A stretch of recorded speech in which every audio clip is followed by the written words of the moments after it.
What you got in the cup? Just water tonight. Just water tonight? Yeah, I might have a beer later, but starting out by hydrating. Nice. You wearing coveralls? No, not It looks tonight. like you're totally wearing coveralls. I wish you were wearing. Can you wear coveralls? Yeah, I can wear my full leather apron if you want me to. Yeah, you should definitely do an apron one time. Go full on apron, all day A- apron. Apron and only apron, or what do you Apron think? and only apron. I've gotten a lot of feedback about you and your wardrobe. Yeah. Some people want to see a lot more clothes on you. Some people want to see a lot less clothes on you. Well, this look is very curated, and I'm glad that it's coming through. You know, I told that to Alicia. I said, you don't understand. Like, I know you just met Hitch, but I don't think you totally understand the lifestyle he's committed to since I've known him since elementary school. Whether like there's not a fad you've bought into, there's not a name brand you've ever given a shit about. One pair of boots and some jeans and a well, I look at you're wearing. I mean, you'll rock that shit till the fucking crows come counting home. You know, the older it gets, the better it looks. Absolutely. Maggie makes fun of me when we look at old photos. Like, she's like, "Dad, you've had that T-shirt for 6 years." I'm like, "Yeah," and I had it for 6 years before you were born. Yep. Back when we could develop film in a different manner. Yeah, like those Polaroids. Neat. Oh, I'm going to drop something in this week's episode. It's a visual that's going to captivate America. I'm Don't sure. worry.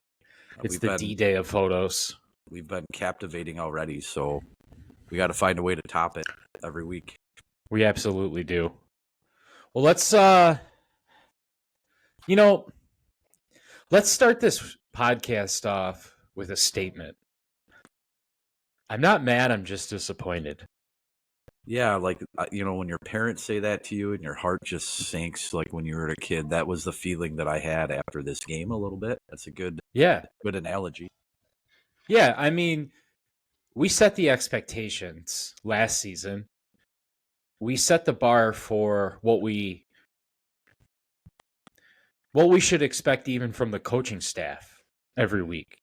So really, I'm just disappointed in these guys.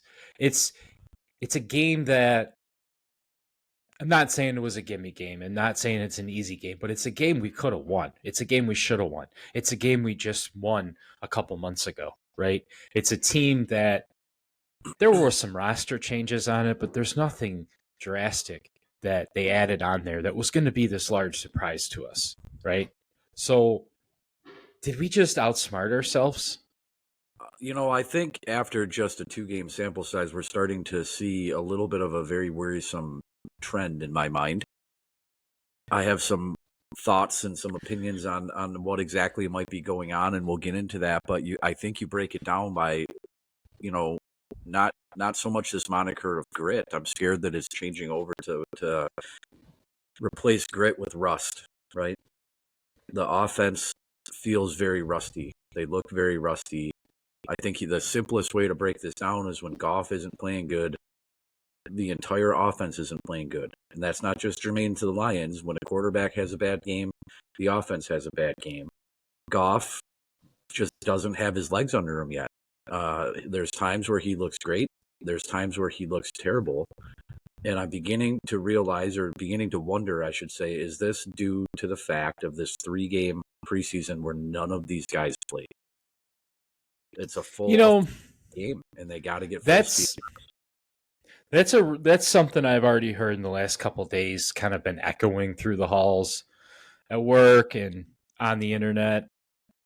You know what I'm going to tell you, this really comes down to, it's not a catchy headline. It's not something sexy or something you can overly get upset about, but run the ball. That's what works. That's what's been working. You have an offensive line that is designed to pick their defensive line up, and you run the ball. If you don't run the ball, there is no play action. If there's no play action, there's no Jared Goff from last year. We've already figured that out. So what are they doing? Are they just overcomplicating it? Are they deciding, you know what, let's go full Madden mode, and there's 7 plays that I want to put in this game no matter what, and I'm That's just going to certainly what start it looked jamming like. buttons? Because, It's yeah, certainly that's what what it it looked seemed like like. in the fourth quarter when they went back to that left side twice. So, first time for a loss, second time for a loss. Granted, it wasn't the exact same play, but they were trying to accomplish the exact same thing by running 2 plays to the same guy out of the backfield on the left side, and it got blown up. Like who does Ben Johnson think he is calling the same play twice in a row? Right? That's You're not playing the, against D2 college. You're playing against NFL caliber teams. And this team, even though you beat them in the playoffs, they're a playoff caliber team. And they just kept going back to the same weird shit. And I felt like they never got in a tempo. Similar to against the Rams, they flashed some greatness, they flashed some dominance, but they never really felt like they were grooving. When are they going to groove? When are they going to shake the rust off? I think the easiest way to shake the rust off, right? If let's say your car is stuck in gear and you got to pop it out of gear, is you got to go nice and slow and just stay at it until it pops. I mean, it's simple as that, Hitch.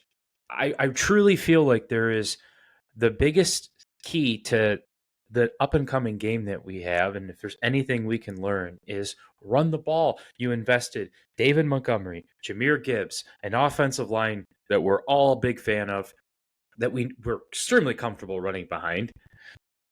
And then you've got your check down options, right? Your Sam Laporta. I don't know how much you saw of him play last week, but He had that crucial, or I should say, that clutch first down. He fought for 7 yards. I think got 8 yards in the third or fourth quarter, and I'm like, there he is. There he is. thank you. And thank you for bringing that up, because I'm watching that game and I told my wife, I said, the ball's going to Laporta. I knew it. Yep. Tampa Bay knew it. Everybody knew it. The ball still got to Laporta. So why are we sitting here trying to outsmart people when we're not a team of trickery anymore because of we're hiding all these holes in our roster? We have the talent. We've plugged these holes, right? We've brought in everybody to garnish all this hype. Whether it's the offensive line, whether it's the running backs, we're seeing J-Mo can run the way we thought. He can catch the. There's no questioning Amon-Ra St. Brown. Tim Patrick, we'll talk about him because they did try to go to your boy. Even though, like, on a weird flat route in the red zone, which I'm thinking with his size, why aren't you going to the corner? So, man, I don't know. I just really want to take a look at from this perspective of the players put up the numbers and the statistics because they ran the play, but let's really think about Dan Campbell and Ben Johnson while we're discussing this, because I think and they to no surprise went out there and put out a statement that says, you hold me accountable. Like, I screwed it up for the team. The guys did what we asked them to do. We asked them to do the wrong thing. Now I'm just paraphrasing, but that's what I got out of it. That's the kind of guy he is. But Well, like, if you think want about that out it, of your coach, you want the coach to deflect away from the team. Leland used to do it all the time, very strategically. He'd start picking on reporters and picking on certain members of his staff, and he would try to get everything on him, and that's good. But what is going on in the locker room? What is going on at practice? They got to figure this out. They got to figure out. yeah, you're right. They got to figure it out. If Laporta is basically non-existent, can't say that he didn't get a clutch first down. He obviously did. But if Laporta is taken out of the game, you have to have another open option. There has to be another option out there. And at times it looked like Goff wasn't making reads. He had guys open in the flat and he's trying to take the top off. And when he's got, guys open, or when he wants to go to guys in the flat, he's forcing it to them. It's like, where are these checkdowns and where are these reads and why? The one pick that he threw, what did he have? 2 of them, I think? The second pick, 2 of them. The second pick that he threw, I think he was off balance. He got hit with his arm like in the slot, right? You want to be able to release towards your target. He got hit kind of up here. So the ball came out. I don't think that pick was as disgustingly terrible as it looked. but still he wasn't making reads, and he has time. The guy enjoys so much time in the He pocket. He does. hardly ever plays outside of the pocket. They give him so much time by how great our offensive line is and by how they're able to establish the run, but they're just not in tempo. There is no tempo to this. You know, your analogy of how do you fix a car, or how do you get a car started? You go slow and you ease it in, and you give it a push start, right? The other way to do that is to hit it with a fucking hammer. When it doesn't work, kick it. And they're not doing either. It's like they're just trying to impose this will that they were able to impose for the last season and a half. But you know what's happening now is they're at the top of the heap. You know, there's no more of this under the radar shit. And the expectation is that they win every game. The expectation is that they put up numbers like they put up last year, and that changes the dynamic a little bit. But they have to figure this out. It's going to be a long year, and the tone of this whole show is going to change if they keep winning games in overtime and losing games by a score and not scoring in the red zone and having sloppy turnovers. They just look like an offense that wasn't ready to go, and there's no excuse for that. See, you keep saying we need to figure this out, and I get what you're saying, but you just said it. We're at the top of the heap right now. We figured out how to get to the top of the heap. And the keys to the success of how to get to the top of the heap are the things that we're avoiding doing right now. We're pretending like we're still at the bottom. We're pretending like we have to be in a position where we have to use these trick plays, where we have to use this fourth down strategy. And it's almost like they got invited to the ball, but they realized they showed up with two different shoes. Right. Or Yeah, they get they're invited just not to ready. yeah. And I don't want to say they're not ready, because I don't think that it's a quick descend to the bottom in the NFL if you've gotten to the status, not the status, but you've gotten the accumulated respect that our Lions have gotten. I Yeah, you've think gotten what it to a is point where we more, have expectations that you win games. and I think what it is more now is you don't want to go back down to that checkpoint, right?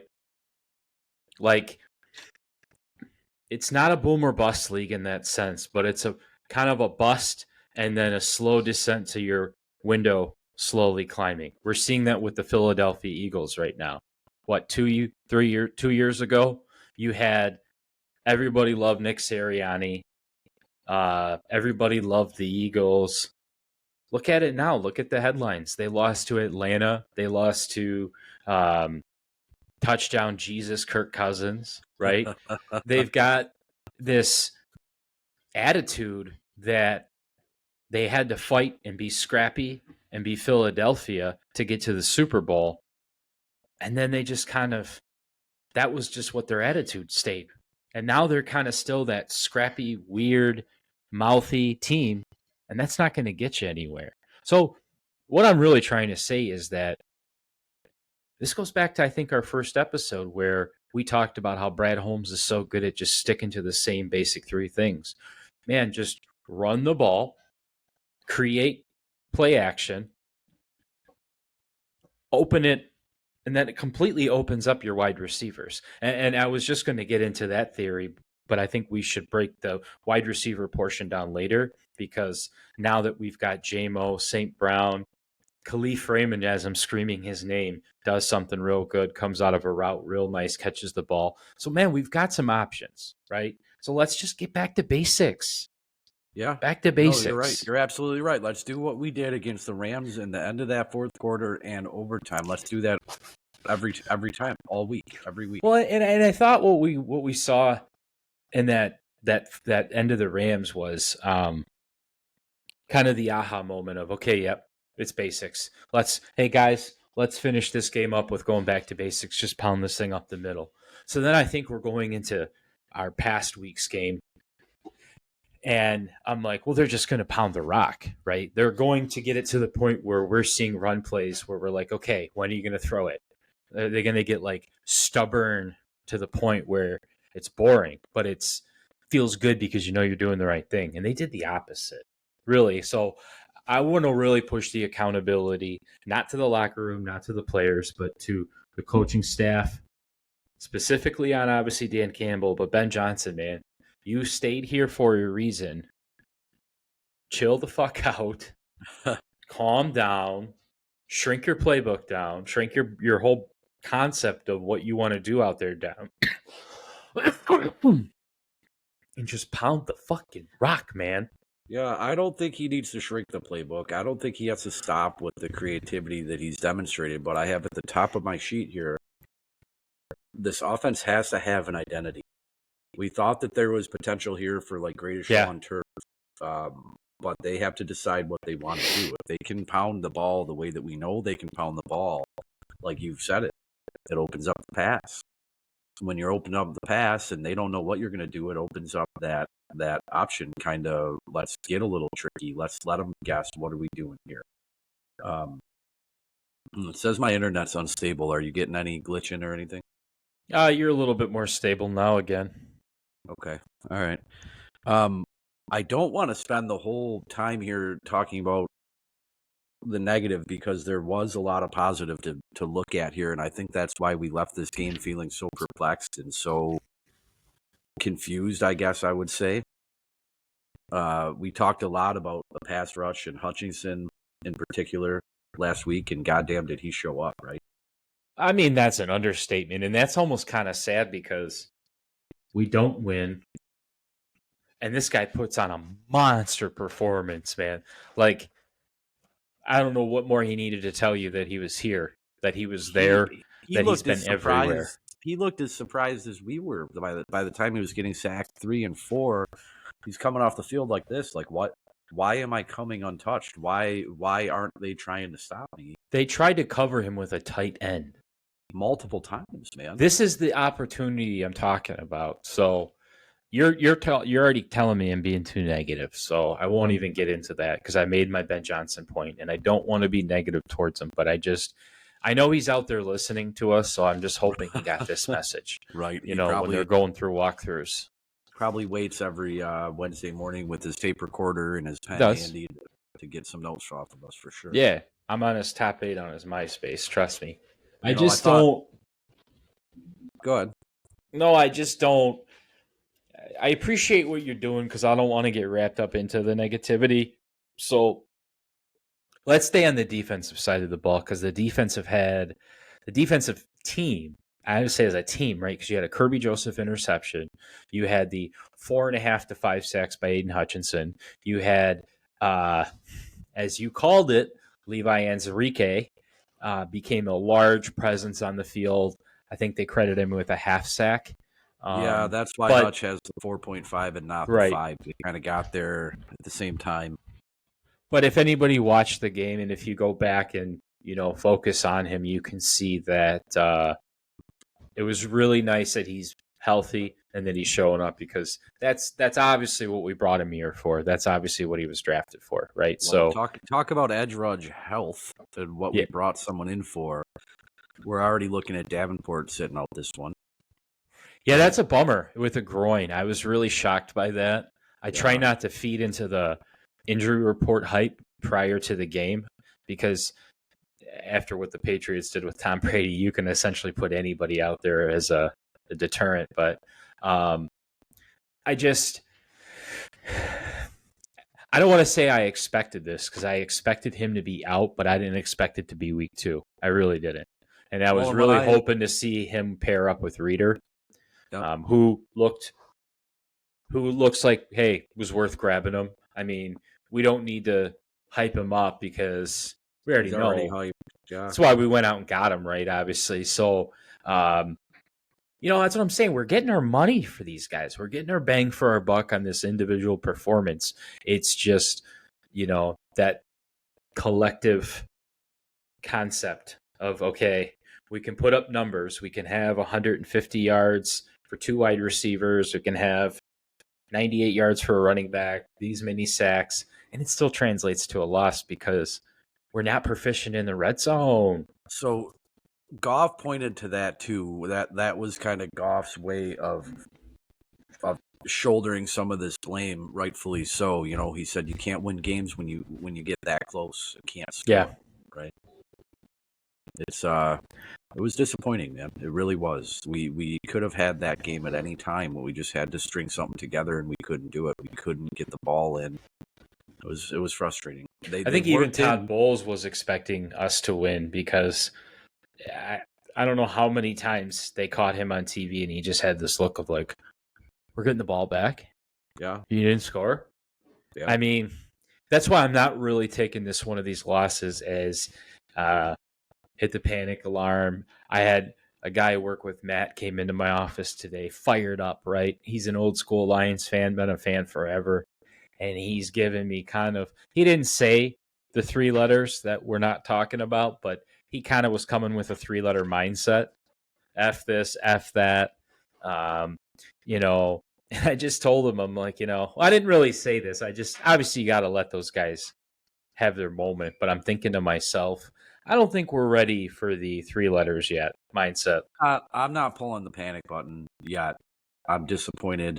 I'm a little more nervous than I was hoping to be at this point, so early, but you can't win them all. No one in Detroit ever thought this was going to be a 17 or 18-0 team, right? But no, I don't even think you want that. That's bad luck. Right. That's just too much pressure. No. And that's another great thing. And hey, I really don't want to say this stat, but it's a comforting stat. The Chiefs were 1-1 last year at this time. You're going to lose a couple games in the beginning of the season because you're not at full throttle. Whether you're committed to run the game, committed to pass, you're still working the kinks out. Maybe this is me telling myself to calm down, but your opportunity and your window for error is a little bigger. But as we know, that's going to close up real soon. And we also have to pay attention to our division opponents who, on paper, seem to have a bad situation, and they've got this positive momentum. It bothers me tremendously that they're giving off this, that they're projecting this idea, or that everyone in Detroit at least is getting this feeling that they're not ready. I mean, what is your excuse for not being ready? I thought they were ready. You thought they were ready. Everybody thought they were ready. Yeah, it's very, very disappointing, like you said at the top. It's just, I'm disappointed. I'm nervous. I would have much rather lost, if we were talking about a loss either way. I would have much rather lost a 24-21 type of game where we had tempo, it looked like we had control, and it just didn't break our way, right? Because there was no real egregious penalty calls, and I want to talk about penalties tonight too. But nothing really egregious that we can point to, like, oh, half of the team didn't hear the whistle blow, and we're gonna let that touchdown stand anyways. There was none of that bullshit. It was just weird. I think we could talk about this for the next 2 hours and keep coming back to the conclusion that it was rusty, it was weird, it was concerning. But the takeaway is how good this defense looks. Yeah, I want to correct that. The interception was from Brian Branch, not Kirby Joseph. That was last week. Yeah. And both of those guys are looking great. And you know how you're freezing up again. Shit. We're all going to pool some money together and get you a Wi-Fi extender.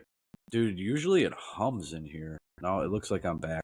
I don't know if that comes through. I'm sorry. I'll try to find a better spot to sit next week. But, I think I've made it very clear in these now 4 episodes how I feel about the safety core, right? We said that this defense is coming from the top down, I think. And this is now 2 weeks in a row where our safeties in particular are changing the game, or attempting to change the game. They're in the right spot. They're making plays. It paid off for us big time week 1. It gave us a shot right down to the wire in week 2. But let's talk a little bit about the outside corners. Do you have any thoughts on them thus far? Because I do. Yeah. Obviously, our outside corners are getting adjusted, and I'm sure you're referencing the main rookie, Terrion Arnold, seems to be getting adjusted to the turn your head, keep your hands down way of the NFL. I'm not so much concerned about him getting burned. Um, that's my biggest concern, honestly, right now, Hitch, is that I'm actually pretty comfortable with this roster and this defense. I'm obviously more concerned that it hasn't translated to wins because they kept us in that game the entire Yeah. time. What I am concerned about, though, is why are we letting Baker Mayfield run up the middle? You know, so is it more of the outside corners or is it our linebacking core? Which one You are you know, more I concerned I about? think that with a guy like Baker, it's just like Brady in a sense, not comparing the two, obviously, but same sense. You don't game plan for a guy like Baker Mayfield to take off on you.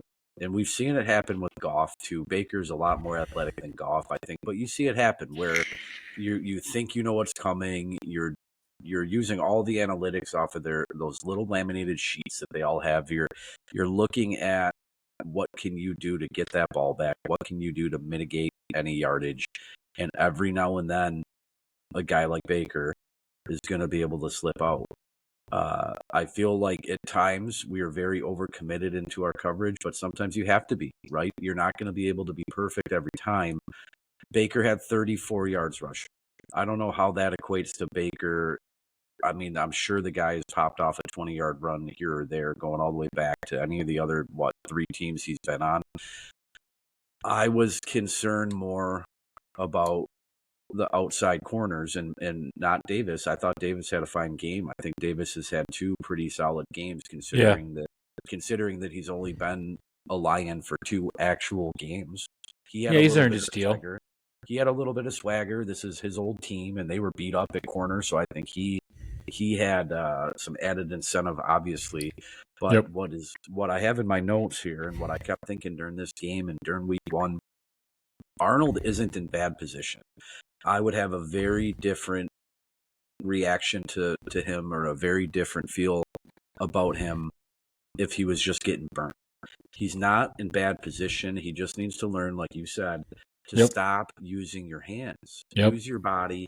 Don't make contact at least until you leave the ground. When you guys are both off of the ground, when you're both looking for the ball, they allow the incidental contact. You can use your body a little bit once you're past that, 5-yard bump and run, Yeah, but you can't use your hands. You can use exactly. as soon as they touch that ball, by all means. And you saw Davis doing it. You saw the safeties doing it. As soon as they touch that ball, punch at it, rip at it, go for their hands, whatever. The thing that I'm not freaking out about is that he's in good position, and the fact that he's getting handsy, that's coachable. That's a very coachable thing. He's not the only incoming rookie corner that is handsy. I want to see it dwindle. I want to see it go away. When he does it, it's at inopportune times. Maybe the kid is scared of getting burned. Part of being a good NFL corner is just trusting your ability, and you're gonna get burned, right? Nolan And Ryan you're gave up naming things yards. that are going to come with time, right? Yeah, Because obviously, if you can't keep up with these wide receivers in the outside corner 2 role, or I'm sure he's gunning for 1, that we're not coaching that right now. You're going to coach the technique, and the technique at the NFL level is a lot different than the technique that you have to play when you're playing at Alabama. Obviously, when you're playing at Alabama, you're going to, college obviously has different rules to begin with, right? The size of those guys are smaller for all the basic common sense reasons I could name off. But it's really just going to take time, Mitch. That's a position that I would say is probably one of the hardest to adjust at the NFL level. Most would agree with that. So if it's little technique things like hands, eyes, head, body position, as far as that goes, again, I'm real optimistic that we did what we said we're going to do and nail the right. draft. No reason to believe yet that he can't get out of his back pedal. No reason to believe that he can't open his hips. No reason to believe that he can't even track the ball once it's in the sky. He just has to stop using his hands. Yeah, and it'll come. It's coachable. That's coachable. it's That's an coachable. okay problem to have. That's Yeah. it goes back to a little bit of rust. The defense is playing way better than I thought they were. We really didn't know who they were until these couple of weeks, and the defense is fun to watch. And I found myself getting up and starting dinner and playing on my phone a little bit when the offense was on the field, and then when the defense was on the field. I mean, maybe it's because of that crowd noise too, but I just got so hyped up when the defense was on the field and they were making plays. I think besides for Hutchinson, obviously with this, I don't want to call it a coming out party because we already knew what he was capable of, but this is probably the first time that we saw him mismatched and not held every play, and we saw what he could do. But I do want to give a shout out to Barnes. I think that the play that Barnes made was one of the best plays he's made in his NFL career in the fourth quarter when he batted the ball down. Probably could have picked it. I don't think he realized that ball was coming out as low as it came out, but he knocked that ball down, forced that fourth down, saved us a timeout. I mean, it was the play of his career thus far, I believe, and then we couldn't do anything with it.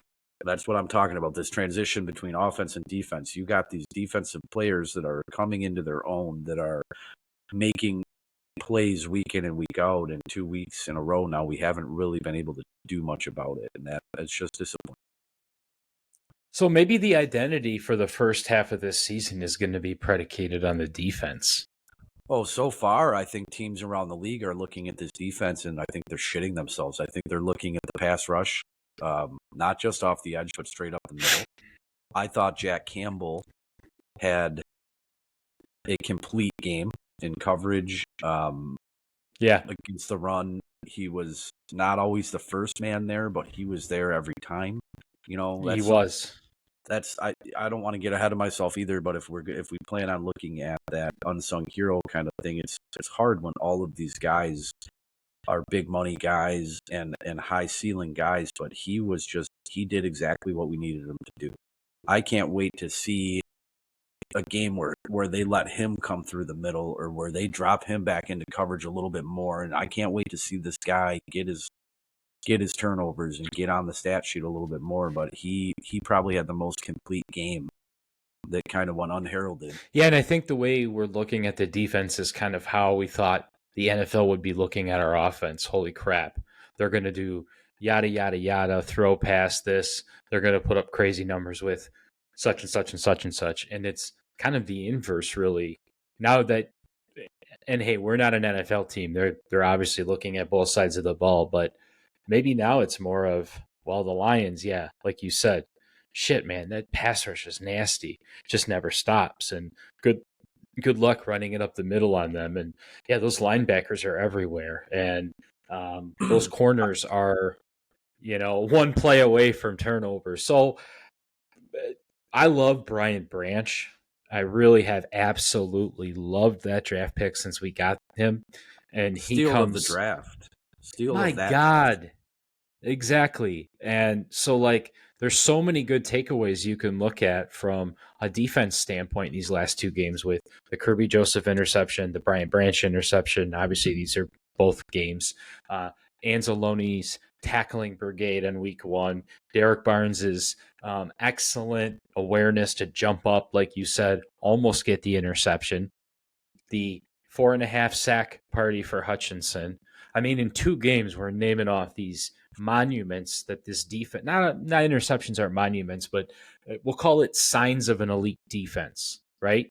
We're checking the box left and right on this defense for the most part on these week one and week two things. And back to our original point, we're going to need to start checking the box on the offense, because this defense is going to, this isn't going to be the Ravens, right? We're not winning the Super Bowl with that defense. And I think they have the expectation. I don't think we've seen the ceiling of this defense whatsoever. I think hopefully Davenport can get healthy and back in the rotation and then stay healthy for a while. I didn't realize until during the game when I was kind of tooling around on my phone a little bit, Davenport only played like 3 or 4 games for Minnesota. He came in on a $16 million contract, only played 3 or 4 games, only recorded a sack or 2. He came here for $6 million. So if we can get some games out of him at that cost, that's great. But like you said, it's disheartening to see him on this injury report and missing games this early. But if we can get 10 or 11 games out of him at $6 million, and you know who else had a good game, same side of the ball, same position, is I'm drawing a blank now. The edge rusher that we drafted, Levi Anzaruke? nope, off of the edge. Oh, I'm sorry. I keep wanting to say Kirby Joseph. I keep drawing blanks, man. Pasquale? Pasquale had a good game. Yeah. Pasquale got on the stat sheet. I would love to see his snap percentage, but I would be inclined to believe that it went up. So it's encouraging to see when you have a guy that made an impact in week 1 like Davenport that then isn't ready or can't play, I should say, in week 2, that you have the next man up mentality, and those next men are doing their job. And I also found it very interesting that you're seeing Anzariki's number on the field. You're hearing his name on the broadcast more this week than you heard McNeil's. Not to say that McNeil had a bad game at all, but the depth of the defense is awesome. I think that's really what you're speaking to when you're speaking about guys like Pasquale and Anzarike kind of being on our stat sheet, on our visual, hey, he sticks out, he's doing something good stat sheet. Probably not going to break any league records or nobody's in there, and he's healthy and he's contributing in his 2 weeks in a row that he's gotten on the stat sheet in the backfield. And that's the beauty of the word depth, right? Last year, our corners were getting, clipped, murdered left and right. We get CJ Gardner-Johnson. He doesn't last for a couple games. I really felt shaky on defense, right? I felt like on thin ice. If we didn't have the right amount of combination, we were going to get torched. I don't feel that way this year, and it sounds like you don't either. I'm sure the listeners feel the same way. This defense has been the bright spot. This defense has been a pleasant surprise. It's been the bright spot, and I don't think they're topped out yet. Yeah, they have really been the bright spot, and I just want to say that Rico looked good too, didn't he? Rodrigo? Yeah, he looked good. Got on the stat sheet, and he's proving to be exactly what this defense needed a couple years ago, where we needed a utility guy. We needed a high-energy guy that didn't have to... 6 tackles? Yeah, it's legit. That's legit. Hey, while I'm looking at the stat sheet, your boy Jack Campbell, 13 tackles. Yeah, and you know what? Just like when it happened week 1, you don't want to see one guy having to get 13 tackles, but if you can get in this mentality where a defender is kind of taking over, and I don't think we're seeing back-to-back defenders with 13 tackles because they had to do that. I think we're seeing that because they're in the spot. They're in the zone. They're taking over. They're in the spot. Yeah. Honestly, I'm looking at the stat sheet again, Hitch. Our linebackers and one of our starting outside quarter and starting safety led. Top 4 right there, followed up by Hutch. So what we're speaking on and what we're seeing obviously is translating to the stats. So we know our cries are valid, and they're small because it is week 2. We should probably have a week 2 counter every time we bring up that it's week 2. But that's kind of where we're at right now, right? We've got a lot of adrenaline pumping, but a real small sample size, and I think that's obviously. I hate to bring it back to Ben Johnson, but it's week 2. Vita Vea's out, and you're not running the ball. You're clearly not. Our corners are out. Baker, it was going back to something you said a while ago. It was disheartening that Baker was able to get loose, but he was the leading rusher.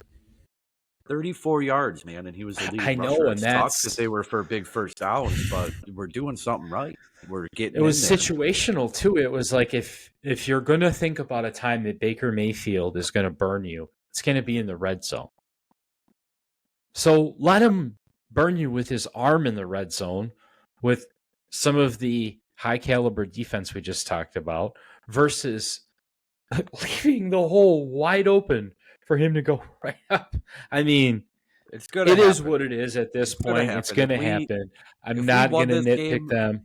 If we won this game, we would be talking about, can you believe that Baker was the leading rusher with 34 yards? Can you believe about these sacks? Can you even comprehend how good the middle and the top end of this defense has played for 2 weeks? It would be a totally different song, obviously, in dance if we won this game. That can go without saying, really. But there is a lot to look back at and be happy about. It's just hard. It's hard to be excited when you lose a game like that. I think you're frozen up again. I think Shit. every time you freeze up, I'm going to demand you take a layer of clothing off. Well, I only got one layer. Hold on. It says it's trying to connect. I hope this doesn't mess up the whole thing. It's going to get weird this week real quick. Yeah, I'm back. No, I'm back. I think the message is clear. The message is obviously clear to everybody, and it was pretty clear to me with Dan Campbell's press conference, right? So let's really try to move on, because Yeah. I think we've beat this down pretty good. I mean, let's think about the up and coming game that we have. Yep. This is now a road game in Arizona, and a team that obviously I'll just flat out say it. Nobody has a lot of respect for Kyler Murray. Very talented in college. He's kind of looked like a bust in the NFL. Blows the doors away. He's got Marvin Harrison Jr. We know what he can do to us when we saw him at Michigan. He's the real deal. I don't think anyone ever questioned that. But, man, I'm kind of scared to play the Cardinals right now. I really am. I'm glad it's an away game. I think it's going to take us in the least comfortable mindset, and maybe it's going to kind of throw some ice on the boys and wake them up a little bit. But I'm really more focused on with this game is that defense we just talked about. They better show up, because that's going to be the key to winning this game. Well, and you're not going to see the middle of the defense as wide open as you did against Kyler Murray compared to a Baker Mayfield. I don't think. What gets me going about this game is you saw what they did to the Rams this week. So we have a window. We have a good view at this because we beat the Rams by the skin of our teeth. And as much as we keep going back to saying, well, we're rusty and they didn't play in the preseason, nobody did. How many snaps did Kyler Murray take or Matt Stafford take in the preseason? And now, that's why I think that argument's irrelevant, because it's the same level playing field, right? And when we had 4 preseason games, we'd use the logic of this is too much and it's wearing them down. And the way the guys play is the strategy of the teams. It's not the amount of games that are played. Well, the fact that they just ran a train on the Rams at home makes me very nervous to see the way that we beat them by the skin of our teeth. We don't play well in Arizona. Go back and look. I mean, we don't play well in Arizona. It's an uphill game. And again, our tune would be different if we were sitting here for the last 45 minutes talking about a dub. But I'm nervous going into this. I would feel a lot better if we had a divisional game that we could kind of confidently go into on the road and take one from the Packers or take one from the Bears or something like that. I feel like the propensity for this to kind of balloon out of control and become a national conversation is if we go into Arizona and lose. I don't think we'll lose. If we lose, I don't think we'll lose in the fashion that the Rams did, but I would hate to see back-to-back L's after coming out of a week 2 like this. You got a little shaky on the screen again, so I think I got the summary of what you were talking about. I think that's what's going to put us in a good situation to win, though, because I think that was the problem. We were expected to win Tampa Bay, expected to win home. Man, the boys just didn't seem like they were focused. They're going to take them out of their comfort zone, into a different time zone, into a different climate. You're playing in an indoor-outdoor stadium. It's, I believe, mostly indoor. But you're not going to have that support. You're really going to have to lean on each other in the locker room. The coaches are really going to have to buckle down. I just think they're going to lose that comfortable feeling, and this puts them in that environment to do so. Now, if they don't, then that really sets a tone, because I look at this as away game as an opportunity for them to kind of really sweat the small stuff, right? They're going to have a plane ride. They're not staying at home. They're out of their comfort zone. God damn it. And I think that's where they need to be right now. I think that is a great sentiment if they win. And I don't know where I cut out, but what I was saying is I don't like this script that's showing itself. We don't play well in Arizona. We're going on the road for the first time, and back-to-back losses would not be a good look. So, I mean, we'll see. You never want to see a back-to-back loss, but you would love to see them coming out, firing on all cylinders on the road, get a W, get home. Just kind of get this monkey of week 2 off of our back. Yeah, and I think I'm going to put that positive vibe out there. That's what's going to happen this week, because, barring some crazy injury in practice this week, we've got Isaiah Williams, Melifonte, and Davenport out. So we're rolling with still a really healthy, capable team. I'm actually curious to see, and normally this really doesn't bother me much, or I don't put much into it, but some of the pregame interviews, and to see the body language of the players, because I know what the body language of the MCDC Lions that's dominating looks like before a game, and obviously we're starting to see what the body language looks like with this kind of rusty team. So it's going to have to pass the eye test this week, man. Just even this whole week, it's going to have to pass the eye test to see, okay, everything I just got all positive about, is that going to happen? Or are we going to go down the miserable road of negativity and be out here again next week, me and you, bitching about the same things, except my patience will be less and less and less, because you brought up the whole point of the division games. The Packers still won without Jordan Love, with Malik Willis. So They look like a team that has this keep knocking us down, we keep climbing back up logic. Now the Bears, I'll give it to you. Man, dude, never liked the Bears. But wow, are they botching this left and right? How much of that Texans game did you watch? I mean, I like to watch as much football as I can, but I've been binge watching Barry on HBO, and about 10 minutes into the second quarter, I just went back to HBO. I couldn't even watch that piece of shit. Dude, they're looking like the Panthers with their whole Bryce Young experiment. Like, how about that too, dude? They benched him.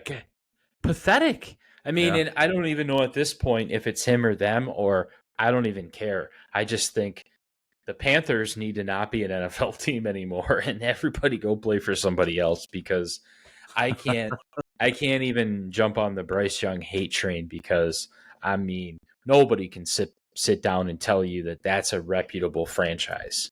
The hype around him when he was drafted was tremendous, but you can't change the fact that he's so small, and he's not a Doug Flutie, Russell Wilson type arm either. I mean, it was just a head scratcher for me. It's again these bad franchises falling in love with franchise quarterbacks. It's it's never going to be the right fit, because they're never going to do the right thing for him. So I feel bad for Bryce Young. Maybe he'll get like a reboot, like a Baker Mayfield got a reboot. Like some of these quarterbacks that have, like a Jared Goff, gotten the right opportunity to be in the right situation. Now, Jared obviously wasn't. That was a different situation, but I think this is going to be a game where we're going to see one of our linebackers finally get an interception. I really feel like, hey, all right. So before you go down this like prediction, if you will, road, I got some questions for you. If that's what you want to do, I want to pick your brain on some of these questions. Brain. Some of these questions that you've been asking me week in and week out. I kind of want to flip the script a little bit, get your take on it, and see what happens. Flip the script. All right.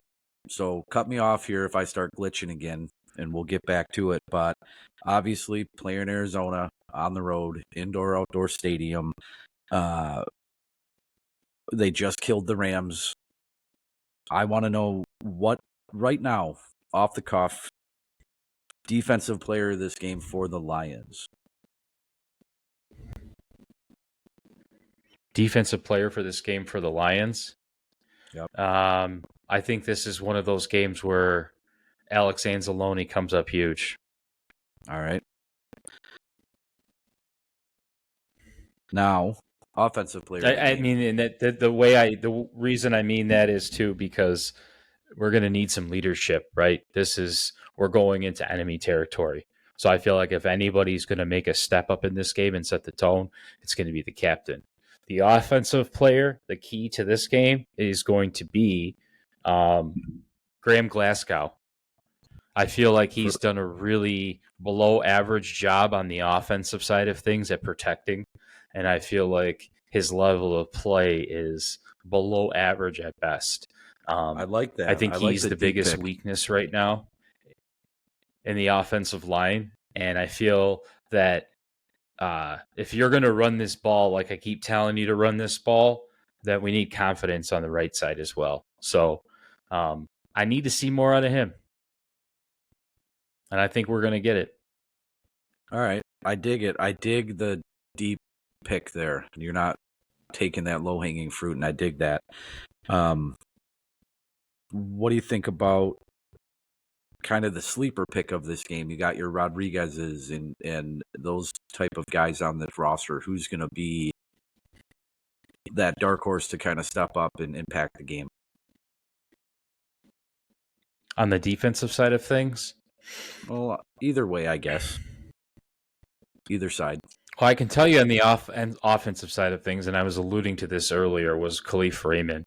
I feel like he did some he had a really beautiful route towards the end of the game that just shows me that they feel really comfortable leaning on him. It was almost, I don't want to say an uncatchable ball, but for a third wide receiver number 3, it's not a ball you expect him to catch. So I feel like the sleeper focal point of this on the offensive side is, hey, let's get Khalif Raymond involved. You know, I love Khalif. I always have. I get him involved. He's going to make a big impact. Yeah. Now, I don't know if we want to do this every week, but what are you thinking about actual like final score of this game? And I asked this because we saw what they did to the Rams, and we saw how high-powered this offense can be, meaning Arizona. Where's your head at on this? I mean, the score to me, I don't know. I mentioned this in the beginning that like pointing out the scores is, I never really get hung up on that. It's more of the strategies, right? Because a win's a win. Do you get extra points if you win by 1 point or if you win by a blowout? Matter of fact, usually if you win by a blowout, it's pretty hard the next week to come back and win a game. You're essentially gassed, right? So never once have I ever thought, okay, if we can win every game by at least 6 points, we're guaranteed for a Super Bowl. For me, I really think it's a consistency, right? So, well, and like I said, the only reason I if asked, you want to call the score, I'll say 24-21. I think it's going to be a close one of those kind of fight knockout. We think that Kyler's going to air it out with Marvin Harrison. I don't think you're going to get Arizona that you saw last week. No one was expecting that, and I feel confident that Aaron Glenn is going to make sure that Marvin Harrison Jr., the rookie wide receiver, is not going to have a Hall of Fame game. Okay. Like I said, the only reason I asked that's just me. This offense looks real high powered. I hope I'm right. Yeah. So let me go down. As you were talking, I kind of jotted down my answers to this, so I'll go down the line a little bit here. I think that when we win, it's going to be kind of a bounce back effort, right? So I think that I could hope for defensive player of the game to be Arnold. I think he's going to come up with a pick here. I don't think we're going to see. Oh yeah, I forgot to mention who I thought on the defensive side for the sleeper, but go ahead. Well, I think if everything goes according to plan and we can bounce back, I think Arnold will have a clean game, hopefully generate a turnover, be in the right spot. I don't think it's a big reach or this crazy prediction to say that Arnold could have a real good game here, Because let's not forget, dude, like you've said it already, Kyler's not that good. Kyler has weapons. Kyler No. Murray has weapons, but he's not that good. I'm not willing to anoint the guy yet and say that we're going to get torched by him. Now, Yeah, it is it could an be option? worse. Is it a possibility? It's a For sure. possibility, but For sure. like, let's be honest, with the defense playing they played last week, right? They seem to just be getting better and better. So if they're going to hit that trajectory, we're going to mess up that rhythm that they got last week. So Yeah. just still have a reputable game, and hey, the guy's still going to do what a pro quarterback's going to do. But It could be a lot worse than Kyler Murray, but I'm not thinking that he has the ability to kind of take this game out of touch for us. I don't think he's going to be the real game changer here, but he does have good weapons. You know, Connor does Connor stuff, and Harrison Jr. had his little coming out party. So it's not a team that we can look past by any means. Let's hope they're in that comfortable mindset that we went into, I think, last week of let's walk through this game. I hope they're on a false sense where we can walk in there and smash them. So that's how I'm feeling right now. Hey, maybe that changes in the next couple days, but I mean, I'll go on the record and say that. Okay. And then following my hopes or my prediction of bounce back games across the board, I think that this is the game where Jared Goff has the opportunity to come out and put this to bed. I think he has the opportunity to get the ball out and out deep on both sides. Laporta should be in this mix. We should be able to pound this rock and use the pass to set up the run and vice versa, like we've been saying all night. So if we win this game, I think it's Jared Goff's ball. And then I really hope so. Yeah. Yeah, I want them to put all of this to rest. I want to leave week I see where you're headed. You're telling a beautiful story of just throwing dirt on that stupid week 2. Yeah, absolutely. Let's bury it. Let's be who we thought they were finally and bury this shit. Just to get through this here, I think just straight up kind of sleeper pick, dark horse contributor. I don't know why I have this feeling. I have nothing to base this off of besides for the fact that I think the guy is a good player in the league. I'm looking for Brock Wright to do something special here because Laporta has been locked down. He's had success getting the ball out to the X and the Y. We haven't seen a whole lot out of the slot. We haven't seen a whole lot out of Laporta. One of these tight ends has to get themselves open, and if you're going to have to double somebody, you're going to be doubling Laporta.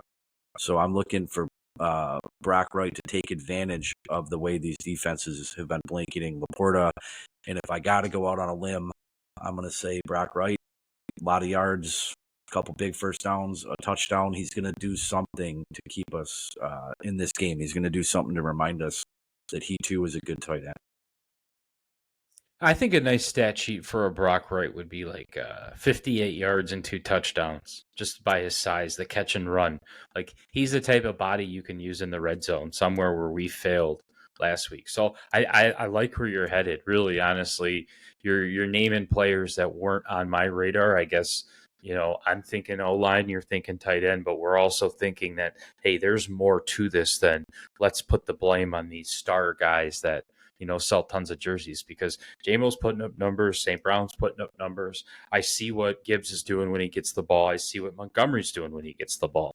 So I don't really have a lot of questions there on all these contracts and all these starters that we've hired. So we're in a good situation, I think, too. This is just kind of giving me that reminder. And I think it's a good way to look at this next game. Is like, we're kind of in a good situation, right? Our weaknesses are weaknesses that you would expect out of a team like this. We're obviously not throwing everything at the wall right now because we've questioned play calling and a lot of this stuff. So, you know, I think we just all need to calm down. We just need to take a deep, deep breath and let's them go out to Arizona. It's a 4:00 game too, so we don't have to get all anxious. We can watch a couple bullshit 1:00 games and kind of shake out those worries. I'm actually kind of looking forward to this 4:00 game. I love the 4 as a Lions fan, we don't get so many of them. It's so nice. The 4:00 window is the sweet spot, and you know, from the fantasy perspective, you kind of know what your team is doing already, and you know if you're in or out of it from that aspect, and you get to take in a lot of football. before you get to sit down and watch the Lions. These primetime games are fun, but I'm also not digging the idea of staying up till 1:30 in the morning, or getting Yeah, another that's brutal. opportunity to go downtown and getting home at 2 o'clock in the morning on a Sunday night. That 4 o'clock window is the sweet spot. I've always liked that. It is the sweet spot, and I think we're going to add another layer to our storybook ending of just we've got the sweet spot time. We're going to go on the road where we're nice and focused. We're going to play a team that hopefully is coming in with some false sense of confidence. The quarterback, I believe, is as tall as you are. So he's the it's Black not, Josh Thrum. he is exactly it. It's just I'm not too worried from that sense. I guess the only thing you and I are sitting here saying we're worried about is that that mindset we went into week 2 with, right? But hey, this is going to be the game. It's a week 3. We're going to get our minds right. We're going to get everything comfortable, and I think we pull out with a dub. I know you feel that way. Yep. Yeah. Now it's just going to be about thinking of every which way I can to stay positive, because that's all we have to do. We can't go back to the SOL mindset. Shit, I said it. Yeah. Yep. And I'll give, since you said it, I'll give you an SOL stat since I get the feeling that we're kind of winding down here. Maybe something to ponder. I may have texted this to you. I know I texted it to Bob and to Bone and to Brett, and my brother-in-law and I were chatting about it. We've said multiple times that Baker was the leading rusher with 34 yards. It's common knowledge, and we've said multiple times that Hutchinson had 4.5 sacks, right? When is the last time, not just for the Lions, but in the NFL, that the stat sheet looks like that you have an interception on that stat sheet? You got one individual with 4.5 sacks. Leading rusher was the quarterback with 34 yards. And you lose that game. How is that even fucking possible? When you just look at that on paper, how do you lose that fucking game? And that, to me, felt like a very SOL thing to have happened this early.